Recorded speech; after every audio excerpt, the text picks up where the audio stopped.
Hey, welcome into the REVO Church podcast. I'm Jamie. I'm the host of the podcast. And let me tell you, we have a treat for you today. I've said that before. I'll say it again because I believe that every episode's a treat. But let me tell you, this one's special because Hmm. I think this is going to help a lot of people. I think that the purpose of this episode, I think, can change some lives. And I'm Hmm. sitting down here today. I'm with Jordan and Jess Skinner.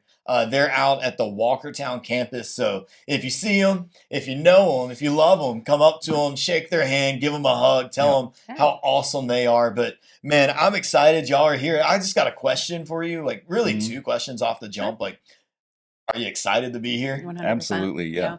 Yeah. A long And time coming. hmm are you nervous? 100%. Yeah. That's But that's the sweet Yeah. There spot. you go. felt called to do Absolutely. it. Yeah. So, Yeah, we want people that are both excited and nervous. Because Yeah. here's what Mhm. I know: if there's no nerves, then maybe you're not doing the right thing. That's Yeah. exactly So man, right. I'm Yeah. excited y'all are here. Yep, that's true. The title of this episode is called "Help" in all capital letters, and then my family doesn't know Jesus. Mm. Because as a pastor, here's what I know. I know that there's a lot of people that find Jesus and then are struggling to get their family to know about Mhm. him. They maybe it's like this awkward feeling of like I can't bring up Jesus to my family. Mhm. Mhm. I can talk about him with a stranger, but like my family, they know the dark, Yep. they know Mhm. the bones in my closet. Like Mhm. if I bring up Jesus, they're gonna look at me and laugh in my face. And I believe there's a lot of people that found Jesus but don't know how to share with their family. Yeah. And so when we sat down as a team and said, man, we want to talk about this on the podcast. Mhm. We want this to be something where people can look back and see. We sat down and like, well, who's a good person, a good couple that can really shoulder this and show at least an example of, hey, this happened. Mhm. And y'all were the first name to pop up. It can be done. And so we reached What out an honor. and y'all were like, yeah, we'll do it. Sure. Yeah. Yeah. We're And happy when to do it. and when y'all were like, yeah, we'll do it, I was like, yes. Mhm. And so I got super excited. Yeah. I'm happy y'all are here because I believe this will help a lot of people. But Mhm. to Yep. start off this conversation, to really get us in the right direction, I'd love it, Jordan, if you would just start with a little bit of your testimony Yeah. to really lay that foundation. Yeah. Absolutely. So my story is a lot like I think most adult Christians, right? You hear the kind of the same story all the time. Is that I grew up in church. I knew the Bible. My family had me there every Sunday and every Wednesday, and every youth event that there was, and participated in the best way that I knew how at the time. And all the emotional songs at youth group, I was crying at them, and I make all the altar calls, and really just kind of on paper walking that walk, as a teenager and as a child, when my parents took me to church. But as soon as I got out of the house and was out on my own, I found myself not in church anymore. And it was never really anything intentional. I never chose just not to go. I just didn't go. And so I found myself for most of my adult life just really far from God. And my heart was black, and just making a lot of selfish decisions. I found myself just chasing my those fleshly desires of Yeah. immediate gratification, and with honestly with no thought or care about the effect that it had on anybody around me. And so that took, a lot of my adult life was kind of learning hard lessons apart from God. And so I became a heavy drinker. My relationship with Jess, with my wife, took a really big downturn. I was, ashamed to say it, but I was a physically and emotionally abusive.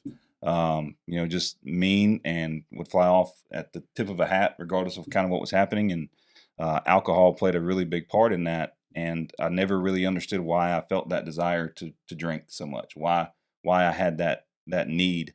And I realized that I was feeling something that was empty within me. I had a Jesus-sized hole in my heart, but I didn't know it at the time. So things finally came to a head after several years of just me not leading my family in a very positive way. And on June 22nd of 2022, we got into an argument, and she finally got smart enough to leave me. And that was on a Friday night. And I immediately the next day, I reached out to Steve Manine, who I had known for a couple of years, just through our daughters knowing each other through the neighborhood. And I reached out to him and I said, "Man, what time is church?" because at this point I knew that Revo had moved to Walkertown, and Yeah. he had been coming after me for a bit to be involved, and I just kind of stayed away from it. And man, that first Sunday there, just kind of hearing the message, and I felt as soon as I walked into Revo Walkertown, I felt that void, that hole in my heart just fill. And Stephen Lockwood reached out to me, and we went to lunch that Wednesday, and I just poured my heart out to him. And then within a couple of weeks, Nathan came and did the GOAT series. Mhm. You guys, they went through and did the GOAT series, and Nathan talked about the 99 sheep and the one sheep. Yeah. And what does God think about when God thinks about me? And I was that one sheep. I was the one who was with the flock for a while, and then whenever it became my choice, I decided that land way over there seems a whole lot better, and so I pursued that. And man, my heart immediately changed with that service. And I think before the altar call was even finished, before Nathan finished saying, "You guys come up front. We're going to be here to pray," I think I cleared 2 rows of chairs in front of me and probably knocked some people out of the way to get up there, and ran just immediately to Barrett's arms at the time. And man, I broke down right then and there, and Jesus came back into my life right then. And even I say he came back into my life. He was there the whole time. Yeah. I just didn't allow him to work. And then every Sunday, just trying to be involved as much as I could, and really just allowing myself, or making myself, step out of the way and let God take control. And so on July 4th, I put down alcohol, and I've not had a desire to pick it up since then. Wow. And my relationship with my wife obviously has changed. We are back together. Yes. It took 6 months of separation and a lot of growth and a lot of mercy and grace, honestly, from Jess whenever I didn't deserve it. And that the ball kind of rolls from there, right? Here we are, just about 3 years from that happening, and the amount of growth and change in my life that has happened, I think is just a testament to God. I didn't do any of it. All I did was move Wow. move out of the way. And he's done everything else.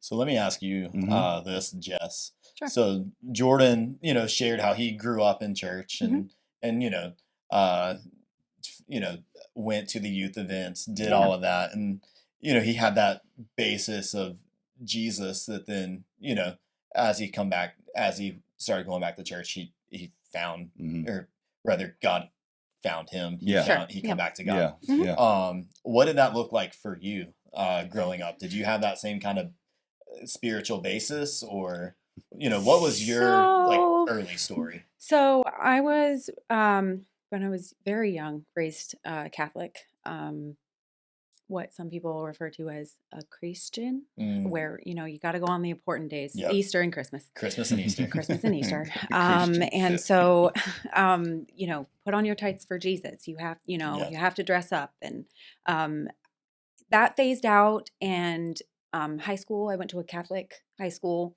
And then pretty much the same as Jordan. After high school, I felt led a little bit, but I let other things take priority. And I always knew, though, in the back of my head somewhere, hey, I'm here, Mhm. Yeah. So I always felt pulled to it. It just made itself louder over time. Yeah. But yeah. So walk me through a little bit. So you talked about your rock bottom moment, right? Mhm. Yep. Mhm. Of Jess steps out and leaves, and that's when you reached out to Steve and was like, "Hey, you've been hounding me about this Yep. church. I'm Yep. gonna Absolutely. come." So walk me through a little bit of the after you met with Steven, Mhm. after you found Jesus, after your life started to change. Yeah. She was still gone, right? Mhm. Like she Yep. wasn't Mhm. immediately back in the house. No, not at all. What did that journey then look like? Like you get saved, Mhm. you come back, Mhm. she's gone. Walk me through the steps from there until she comes back in the house. Yeah. So, I think kind of what I realized in that rebuilding of a relationship with Jesus was that I never really got it. Mm. Like even coming up through youth group, like the emotional songs, like I said, moved me to tears, Yeah. but I never really grasped it. And then when I was that sheep, when I was the lost one, and he called me back to him, and then carried me back on his shoulders. You know, like Nathan said, man, I would have made that sheep carry me back, but he carried me back instead. And, you know, that kind of just opened my eyes to the life-changing power that God has. And, so my life, and I feel like my actions started to change. And honestly, that first 4 to 5 months after finding Jesus, and, you know, just kind of waiting for Jess to see that the change was real. Yeah. Right. And a lot of it was frustrating. At Because first. I did not believe him. Yeah. I mean, I had He'd spent said it before. spent- Why is this time different? Yeah. I'd You spent know? so many years making promises to her that never happened. You know, I could quit drinking for 2 or 3 months, Yeah. and then, you know, my sphere of influence brought me back into it. Yeah. And then so just that slow and steady life change, and then constantly praying, and part of what I realized was I was praying all these things, but I was praying for Jess to be able to see the change within me. Yeah. And I wasn't praying for Jess. I was praying for me to benefit from Jess's change. And, you know, I changed my prayers, and I changed the way that I saw my relationship with God. And, so, you know, little by little, we would start spending some more time together, and, she would make little comments about, you know, how's your drinking going? Or, you know, and I'd tell her I have zero desire. And I think for a while that was probably really hard for her to believe. But, you know, over time was able to explain to her that God took that desire from me. I no longer had it at all. And so we started spending some more time together, and she had gone on a trip with work, and we were flirty through text message right the whole time that she was gone. And I think that distance kind of created a time for her to see, like, you know, there's been some time going by, and this is consistent right now. And so when she got back from that trip, we reconnected, and then within a couple weekends was the baptism at South Fork.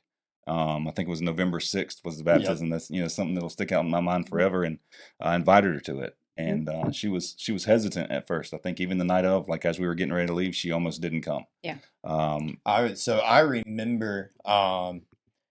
I remember moments of y'all's story.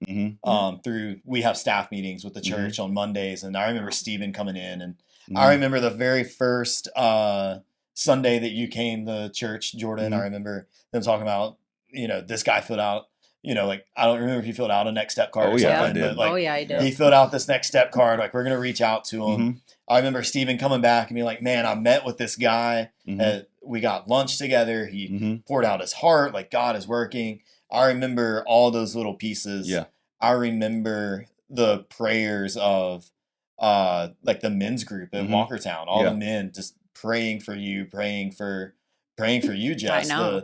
All of that. And then I remember the big prayer was, man, Jordan's getting baptized. And the big prayer was like, we want Jess to come to baptism. Like that was the prayer around the men at Walkertown. That was the prayer around like our staff team. Was like, man, we want Jess to be at the baptism. So Jess, hearing that, I don't know how much you know about that. I've found out over time. Like it is, and that is, to this very day, I'm still finding out more. Like more and more people are like, "Oh, you're Jess," You're like that of Jess. Jess and Jordan. Like, "Oh, I've been praying for you for years. Cool, glad you made it." It's like, "Oh, okay, I was supposed to be here. All of you prayed for me. This is exactly where I'm supposed to be." And it's funny, Jamie, that you mentioned that Next Steps card, because Stephen actually, it probably was a couple months ago, Stephen sent me a picture of it. And he had found it either in his phone or in his office or something like that. And he sent it to me. And it just had my name up top. And at the bottom, it said, "I need God to restore my family." Wow. And, you know, it was at that point, and there were times during that separation, and the men of Walkertown will remember it, that there were times during that separation where it was, guys, this is over. Like there's not a reconcile here. I know God is great, but I am not. And I have messed this up too bad. There's not a chance. And so I think that is and I was in the same place mentally. There is no resurrecting this. It is done. Wow. Absolutely. And so, I mean, that was the big move of God, was that, you know, he did what we thought was the impossible. And, you know, I know I've spoken with men and friends and other people who I know are struggling in their marriage. And, Even out, especially outside of church, and just, guys from work or guys from wherever, and their marriage is struggling, and it feels like it's lost. And realistically, it's no surprise. Usually God is not in the center of it. Yeah. And on paper, I was a great husband on paper. Just never wanted for anything. If something needed to be done, it got done. If she asked for something to get done, it got done. And I checked all those good guy boxes. Yeah. And I think for so long, I rested on those laurels. I just rested on the fact that I'm a good guy, and God had no part of it, or God wasn't in it at all at that point, because I didn't allow him to be. And he came in and absolutely flipped the script, turned everything upside down, and just through life change, I know brought Jess in. And I can remember the first Sunday that I convinced her to come to church, like not just the baptism. One of the things that she said as we were walking in was, I'm afraid to walk in that door, and all these people, what do they think of me right now? Like, what is it that you've told them about me? That was her worry. And I'll never forget it. We left that Sunday, and I was like, well, what'd you think? And she's like, they were happy to see me. That's awesome. And I was like, you have no idea the power. So happy to see me. People who I'd never met before were just like giddy, and they were like, oh my gosh, she's here. It's like, well, if you can be happy for a perfectly good stranger, I mean, obviously I'm in good company, so it was the beginning of something beautiful. So talk to me a little bit, Jess, about that baptism. Because I remember it, because that's one of the first baptisms that I got to run. Wow. One of the things I do at the church is I help coordinate the baptisms and coordinate when the people get there, help get the stories, like all the behind the scenes stuff that nobody thinks about. So you're the one that freezes the water before you I'm the guy that freezes the water. Okay, that makes sense now. Put in those artisan ice cubes. You didn't know that was a job description. Or important. Wow. That's it. Freezing cold water is very important. You know what? But so that was one of the first ones that I got to do. And so I remember the emotions of the event. Yeah. But Jess, talk to me a little bit about, so y'all split up, right? Yeah. There was, all these issues. Jordan comes to Jesus. He's telling you he's changed. He's telling you he's changed. Over time, you're starting to see this change. Over time, things are, you're noticing that it's not just words anymore. Right. It's not just him saying, well, I can stop. You're starting to notice this life change. Yeah. And so now you've come back in. He's like, I'm getting baptized, and I want you to be there. Walk me through a little bit of like the emotion that you had of like when he told you about it, and then during and after the baptism, just some of the emotion, the conversations that happened. Yeah, absolutely. So he asked me to go, and initially I'm like, no, I'm not doing that. I don't know. Yeah, I don't even think I got a we'll see. I think it was just no. I think I was like, no, not doing that. Yeah. But in true Jordan fashion, he tried again, and he little engine that could. He was like, look, I really want you to see me publicly dedicate my life to Jesus, and I fully mean this with my heart, and it would mean so much to me if you would be there. And I probably waited till the very last minute, and I was like, okay, you know what the hey, let's go.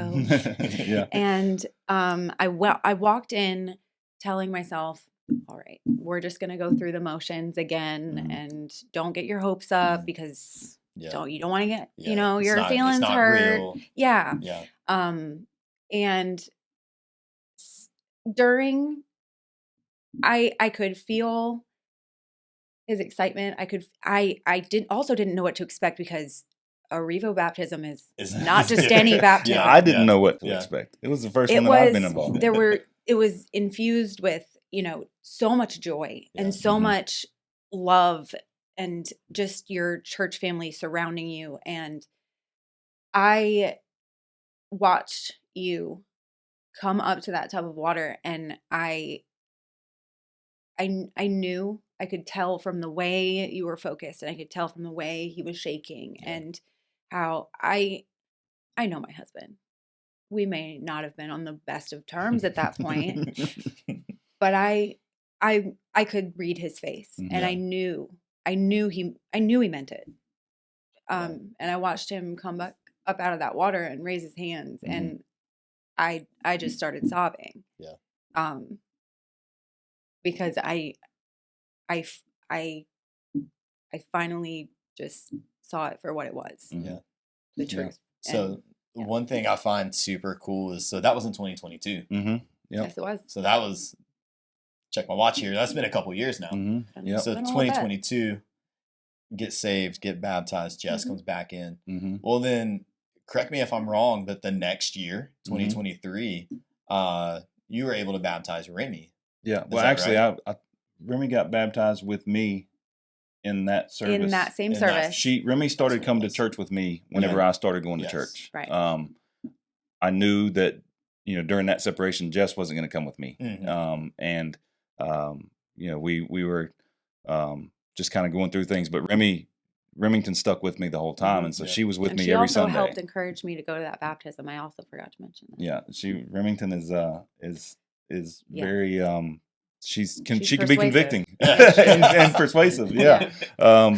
So Remy I was able to baptize Remy in that same service. And I carried a lot of guilt for a long time about how, I think that a lot of men or a lot of people think that, this man's not leading his house well, or this man's not a good leader, or this man's not leading. But I came to the realization that whether we are leading our families to Christ or whether we are leading them away from Him, we are leading our families. Yeah.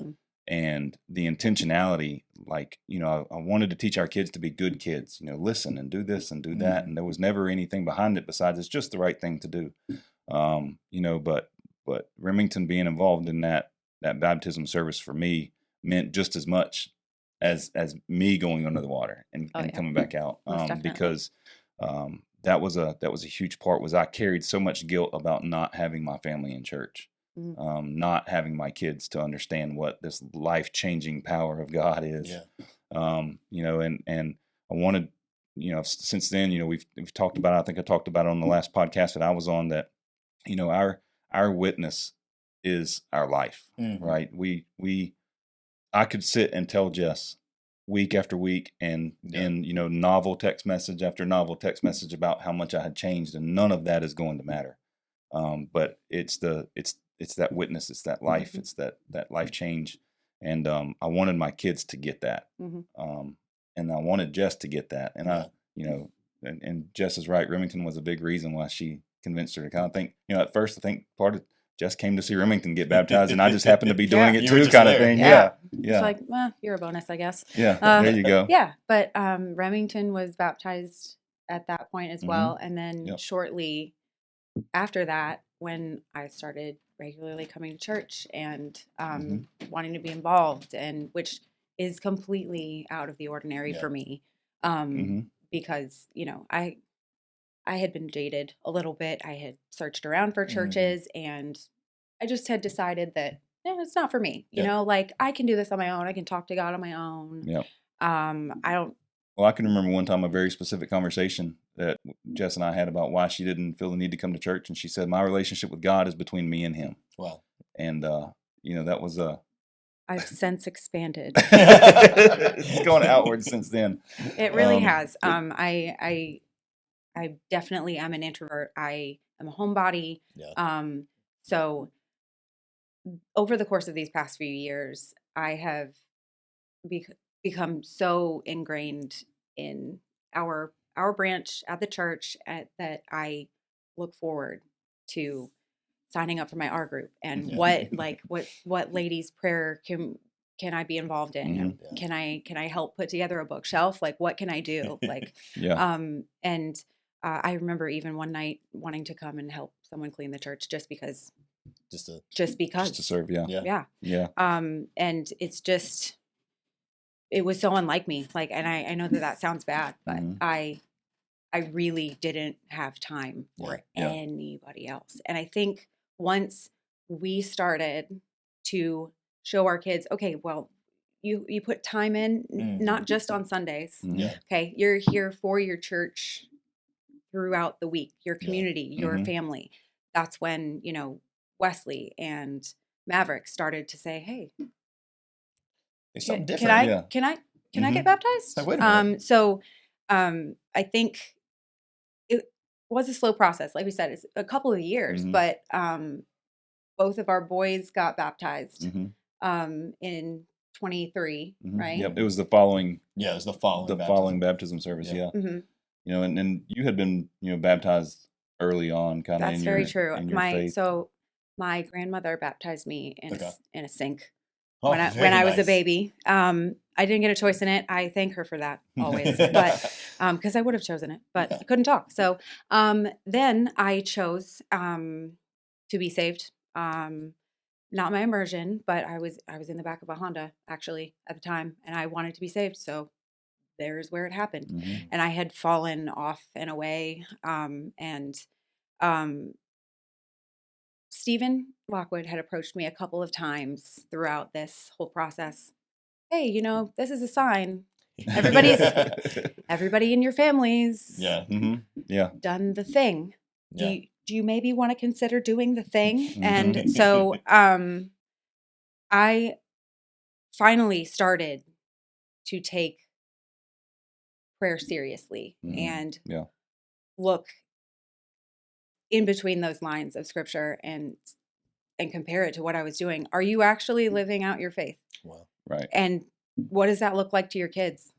Wow. Yeah. So what did your family see? What do your kids see? Yeah. I was baptized last September. Yeah. And it was one of the best days of my life. And I was baptized by Jordan and Remington. Yeah. I remember that. I distinctly remember.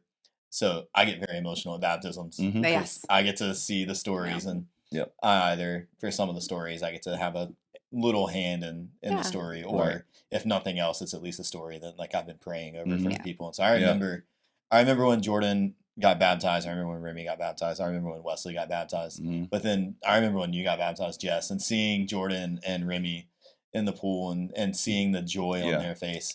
I remember crying. Yeah. And I'm like, this is people that I'm not even connected with. Like, I know them, but like, I'm not. Yeah. And no, like, but wow. it really, truly was. Yeah. Like full circle. Yeah. So my baptism, my emotion on my baptism was more of a realization of you know, that Jesus took me back. Yeah. Right? You know, I had experienced grace, like actual grace. And then I got to see it lived out through the way that Jess took me back. Right. And so that was a lot of my emotion during my baptism. But during Jess's baptism, it was the years and years and years of prayer. And, you know, just thinking back to the first time that she stepped through those sanctuary doors at REVO. And like, I felt like I was there for show and tell in kindergarten class. Like, guys, look, she's here. You know, I think I walked in and I saw Manine in the back of the church, and you know, Jess was behind me. I was just like, look, you know, trying to make sure everybody could see that she was there, and just that all that prayer and those nights of, you know, just you know, God give Jess the peace that I have, and it's something that I've said since I got back in church is, man, I want people to get what I got. Yeah. And it's not even that I necessarily want to see them do better or be better. Yeah. But man, the peace that comes with this life that I have with Jesus, and the direction that God takes you in, and the fact that I don't have to worry about anything because God's got me. And I wanted that for Jess. Jess has struggled a lot during her life with worry and anxiety and everything else. And just for her to be able to get a glimpse of what I got when she came up out of that water, and I was able to lift her up out of that water and just look into her eyes and know that like this, she gets it. She's got it now. And, you know, for her to take on the Holy Spirit and allow God to come into her life the way that he did, when 2 years before that, there was a hard ending of our marriage. Like, this is it. It is over. We, you know, there's everything but the document signed yet. You know, and it just, you know, I think back to, you know, we kind of mentioned it earlier. Thank God for the Walkertown campus of REVO. You know, without the Walkertown campus of REVO, I don't know that my change would have been as impactful and as real as it was without Steve Manine and without Lockwood and without that Walkertown campus. And you know, I am forever grateful for the men in my life that got me there, because their prayers for me got me to a place where I could pray for my family. Yeah. And, you know, I remember Steve being so excited that I was going to get baptized. And then I asked him to baptize me. Yeah. And then excitement that I know he had for the fact that he was going to be able to baptize me and what that culmination meant there. But then whenever I told him that, hey, Jess is coming. Yeah. She's on the way with me to the baptism here now, dude. It's actually happening. And, that was I think the first step in kind of my family finally getting to know Jesus. Yeah. And obviously that's a journey that doesn't end just because now they know Jesus. Now we challenge each other daily. Every day. We both got home from our group last night, and like it brought tears to my eyes whenever it happened, because I could not have imagined the time 2 years ago, 3 years ago, where we sat in our bed and we talked about Jesus. Yeah. Like that But we wasn't actively get excited Yeah. about it now. Like No. we would, talk about our day, or we would talk about what the kids had done this time, or, how the dogs Yeah. bothered us, or, Yeah, something negative. yeah. And it just like I come in and I find her reading her Bible, or I come in and Maverick is in his bed and he's reading the Bible at night, or he's singing a worship song in the shower. Mhm. Remington she's taking her notes, and I'll go downstairs to pick up her room while she's not here, and I see her notebook on her nightstand, and it's Bible notes. Yeah. And it's not even from church service Bible notes; it's just Bible notes. And you hear Wesley talking about the potential of wanting to eventually be a missionary at some point, or Yeah. he mentioned the other day that talking about potentially starting a Bible study group after school at school. And it's Yeah. like I was so lost within myself for so long that I kept that from my family. Mhm. And so there's, it's easy to feel guilt for a lot of that, but Yeah. the opposite of that is like now we are like my family got it. They Yeah. got to get what I Yeah. got, and it's you said earlier, it's so easy it seems to share the gospel with somebody who you don't know. Yeah. And we sat and prayed together, I think, for the first time about a year ago. Even after all this life change that I Yeah. had, We never prayed together. we prayed for each other, and Yeah. like I would say, hey, I prayed for you today, or this is what I prayed for. We said about a year ago, and we prayed together. And now, like I can, when there's a moment happening or there's something happening, and Jess she'll just do this with her hand, and I know Yeah. that means let's Yeah. pray. That's Yeah. the sign. Um, I said, okay. and this life change that I've seen through her. We were talking about something today, and I told her, I said, Jess BC wouldn't have handled that this way. Yeah. Yeah. But Jess AD, just now, and it's just Okay. this idea of life change that Jesus brought my family that I never ever thought was possible. The number of times that I almost stopped praying, the number of times that I thought it was a lost cause, and just consistent prayer. And like I said, once my prayer life changed from how will their life change benefit me? What will I get out of this? Yeah. Like I can remember a conversation with Jess where I said, Jess, I hope you find God even if we don't get back together. And, I didn't imagine at that point that us getting back together would be what kind of led her in that direction. But man, just the power that came from that. And, it's a God thing, man. It really Definitely is. is. There's no Jordan in this. There's no Jess in this. And, I hope that for the people out there, that if you are praying for your family, I encourage you never to give up on it. Don't quit on it. God didn't quit on you. That's what I kept reminding myself. It's like, man, I gave him every reason to stop chasing me, and he never did. And so I think that is huge. Yeah. Yes, man. And there's so much more that could really be is. unpacked. Yeah. Oh yeah. I There's mean, even more. we the scratched story, the yeah. surface Mhm. of what was years in the making. Yeah. This is, I wouldn't even say this is the surface. This is Yeah. half an inch deep. Oh Right. yeah. No, we were talking about it today when we were talking about what we were going to talk about tonight. Yeah. And I said, what our story is a 3-year story right now. Mhm. There are people out there who have a 15-year story Yeah. and a 20-year story, and there are husbands that come to church and wish that their wives would. There are wives that come to church and wish that their husbands Yeah. would. There are kids that come to church. I say kids, young adults that come to church Yeah. that wish that their parents would. Man, I remember the hopeless feeling that it felt, but God always reminded me, and He was just like, I had you, Yeah. and I got them.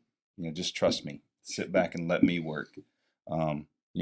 That's what Jesus said in Matthew, and he Mhm. said, "Come to me, all you who are heavy burdened, and Yeah. I will give you rest." All who are weary. That's- Yeah, I was weary, man, Yeah. and just I prayed for God to move me out of the way and do the work that He needed to do, and He did it, and here we are. And the to me, the most recent amazing part of all this is Jess joined the worship team. I did do Like that. so, from 2 years ago, I'm not coming to church. I have no Yeah. business being in there. I don't want to know what these people think of me. Yeah, from my Literally- relationship with God is me and God. to Yeah. now- Right. To not even wanting to walk through the door Yeah. to, hey, everybody, let me share my gift with you. Yeah, I have a voice. yeah.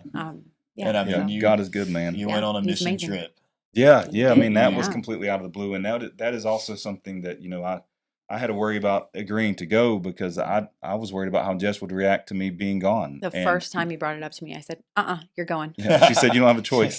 So, Ship him to Africa. Yeah. I'm just kidding. No. Finally, some peace. No. Peace I wanted you to get. I babe. immediately knew that that's he not would what- be an asset Yeah, because not only his knowledge of the sports side of things. Goal baskets. Yes. Yeah. Those. And but he is so good ministering to people and with his words and his life experience, and I know those kids will remember him forever. This is the white guy. Yeah, that's With right. tattoos. Yeah, Yes. yeah, Yes. Yeah, that was Yeah. that was an experience that I can never get back. And now Jess is talking about going on one herself as well. And it's just, man, the Something power I of never God. would have considered. Yeah, no, Jess doesn't leave the bedroom, much less go to a kidding? different country. So, Man. Who am I? I think when I hear y'all's story, it just the words "but God" just absolutely, yeah. just keep repeating in my Oh. head. But God. But Mhm. God, Mhm. Yeah, we were lost, but God. yeah, It's far, but God. yeah, We were separated, but God. yeah. Come back, but is it true? But God. Right. Yep. Baptized, but God. Mhm. Every single moment, man. It's just that phrase just keeps popping yeah. in my head of Yeah. but God. And it's funny you mentioned that because when that song got introduced at the Walkertown campus, Steve called me that day and was like, "Dude, you got to hear this song that we're going to sing today." Mhm. And he told me about how as he was preparing his heart to sing that song, almost having to almost desensitize himself to it so he could even get through the song on stage. And that song and that phrase itself, I mean, but God, I mean that there's no other description for what happened and what will continue to happen, and the growth that I've seen in Jess and the growth that I've seen in our kids and in my life and in the lives of the people around me. Just that constant growth and that constant God reminder, but God, there's nothing that's impossible. Absolutely nothing impossible with God. I think that's a solid place to end it. Oh yeah. Because I think there's so much more to the story. And, Oh yeah. and I would encourage if people are watching this and Ask us. if they, if you're in that place, man, who better to go to than a couple that have walked where, they have walked that walk and, but God, they found God, he showed up and moved. And so, man, if you're struggling, if you feel like you're out, if you feel like your family is so far, man, but God, he's not done. He hasn't given up. He hasn't stopped. So, man, don't let that be the ending for you. Don't let that be the final nail, but continue to move, continue to pray, continue to go. 1 Thessalonians 4:17, pray constantly, pray without ceasing, continue to move. But guys, I'm so glad that you were willing to jump on the podcast. Yeah, absolutely. Thank you for having us. That y'all were willing to be vulnerable, willing to Absolutely. step on and share. But this has been it's been a joy for me to be able to hear. Yeah. And I know for me personally, it's been a blessing. So I know that there's going to be people that are going to watch it, that it'll be a blessing to them. And Hopefully. so, man, thanks for being on here. Yeah, absolutely. This has been the REVO Church podcast. And if you feel like, man, you resonate with their story or you need some prayer, man, we'd love to pray for you. We'd love to be with you. You can drop it in the comments. You can go to the website, fill out a next step card, or man, we'd love to see you at one of our campuses at Walkertown, at Royal Hall, at South Fork. We'd love to see you. But man, this has been the REVO Church podcast. We'll see you in the next episode. See you guys. Bye.